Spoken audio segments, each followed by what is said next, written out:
अगर आप dairy products सिर्फ ब्रांड के नाम को देखकर खरीद रहे हो तो ये सुनना आपके लिए जरूरी है, क्योंकि प्रॉब्लम सिर्फ एक प्रोडक्ट की नहीं है, ये पूरे फूड सिस्टम का इशू है। और जब सिस्टम कॉम्प्रोमाइज होता है तो सबसे ज्यादा इंपैक्ट आपको पड़ता है, कंज्यूमर, साइलेंटली, बिना वार्निंग के। तो बात समझते हैं। जयपुर से एक शॉकिंग केस सामने आया जहां अथॉरिटीज ने रेड मारी और 1.5 लाख किलो से ज्यादा एक्सपायर्ड डेयरी प्रोडक्ट सीज किया गया।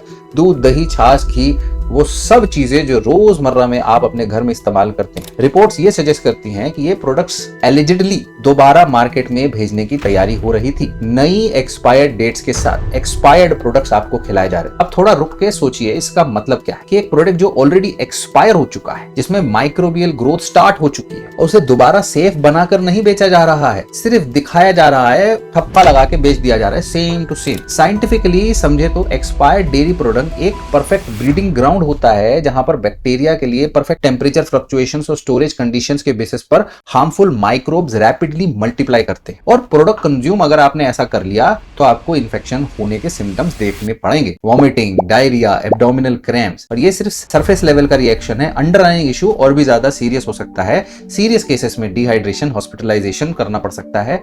छोटे बच्चे और एल्डरी के केस में ज्यादा गंभीर रूप भी धारण कर सकता है। और यहाँ एक और लेयर है जो इग्नोर नहीं करना चाहिए। जब पैकेजिंग टेम्पर की जाती है, चाहे एक्सपायरी ओवरराइट करने के लिए, सील मैनिपुलेट करने के लिए, तो कभी कभी इंडस्ट्रियल सॉल्वेंट जैसे थिनर यानी एसीटोन का यूज होता है। और ये सब्सटेंस फूड ग्रेड नहीं होते, ये बॉडी के लिए बनाए ही नहीं गए हैं। अगर ट्रेस अमाउंट भी उस प्रोडक्ट में कंटेमिनेट हो जाए तो लॉन्ग टर्म टॉक्सिसिटी का रिस्क क्रिएट हो जाता है। ये वो चीजें हैं जो लेबल पर कभी भी नहीं होती हैं, लेकिन आप उससे एक्सपोज हो रहे हैं। अब अगर आप सोच रहे हो कि ये सिर्फ एक आइसोलेटेड इंसिडेंट है, तो सूरत का ही केस देख लो। यहां पर एक रेड में 1400 किलो से ज्यादा adulterated so called analogue paneer seize किया गया। और ये पनीर असल में दूध से नहीं बनाया होता है, ये बल्कि चीप वेजिटेबल फैट, स्टार्च और मल्टीपल एडिटिव्स को कंबाइन करके बनाया। टेक्निकली एनालॉग प्रोडक्ट एग्जिस्ट करते हैं, कुछ कंटेक्स्ट में अलाउड भी है, लेकिन जब उन्हें असली पनीर बता के बेचा जा रहा हो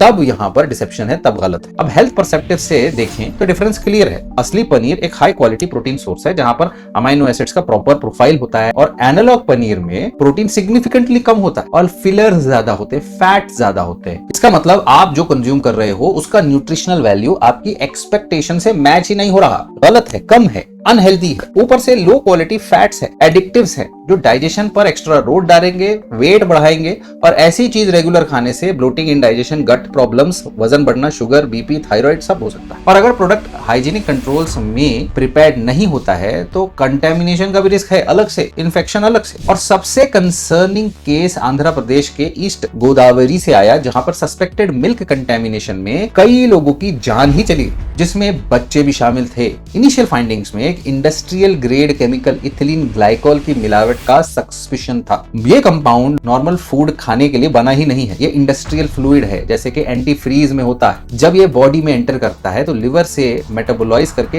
एक टॉक्सिक एसिड बनाता है, और ये एसिड किडनीज को डैमेज करता है, ब्लड केमिस्ट्री को डिस्टर्ब करता है, जिससे मेटाबॉलिक एसिडोसिस होता है। क्लिनिकल प्रोग्रेशन समझो तो शुरुआत माइल्ड सिम्टम्स से होती है, जैसे नोजिया और डिजीनेस, लेकिन कुछ ही टाइम में न्यूरोलॉजिकल सिम्टम्स डेवलप हो सकते हैं, ऑर्गन फेलियर हो सकता है, सीवियर केस में कोलैप्स हो सकता है आदमी। नॉर्मल फूड पॉइजनिंग नहीं है, ये सिस्टमिक टॉक्सिसिटी है। लेकिन इन तीनों केसेस को एक साथ देखो, जयपुर में एक्सपायर्ड डेयरी रीपैक हो रहा, सूरत में फेक पनीर मिल रहा है असली बोल के, और आंध्र प्रदेश में मिल्क में इंडस्ट्रियल कंटेमिनेशन हो रहा है। और ये तीनों कोई आइसोलेटेड इवेंट्स नहीं है, ये एक पैटर्न है जो हमें अनकंफर्टेबल रियलिटी दिखाता है कि इंडिया में हालत क्या है फूड प्रोडक्ट्स की। जब डिमांड हाई होती है, जब कॉस्ट प्रेशर बढ़ता है, मॉनिटरिंग बेकार होती है, फ्रैगमेंटेड होती है, तो सप्लाई चेन के बीच में शॉर्टकट्स निकाले जाते हैं, और ये शॉर्टकट्स हमेशा विजिबल भी नहीं होते और अनहेल्दी होते हैं। प्रोडक्ट्स की शेल्फ लाइफ को नॉर्मल लगाने के लिए, बढ़ाने के लिए पैकेजिंग इंटैक्ट लगती है, लेकिन अंदर होता है घटिया माल। वो आप यही हेल्दी समझ के खा रहे हो और बार बार अपने शरीर को डैमेज कर रहे हो। इसीलिए सिर्फ ब्रांड नेम देखकर ट्रस्ट करना काफी नहीं है,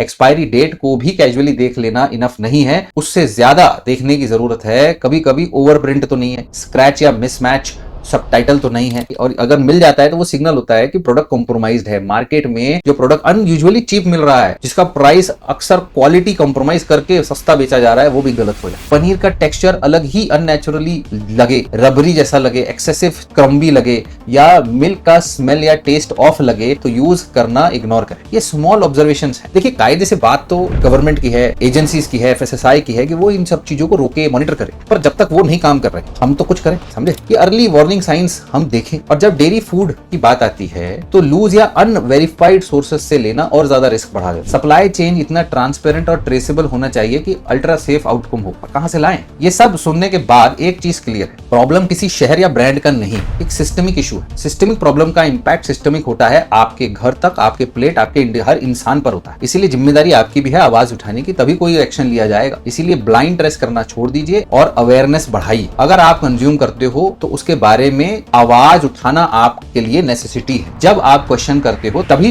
स्टैंडर्ड्स बढ़ेंगे, तब सिस्टम को इंप्रूव करना पड़ेगा उनको, क्योंकि सेफ फूड कोई लग्जरी नहीं है, बेसिक राइट है आपका। जब तक कंज्यूमर अवेयर नहीं होगा, वो आवाज नहीं उठाएगा, तब तक ये प्रॉब्लम, ये पैटर्न रुकने वाला नहीं है। आवाज उठाइए, आप शेयर करिए इस वीडियो।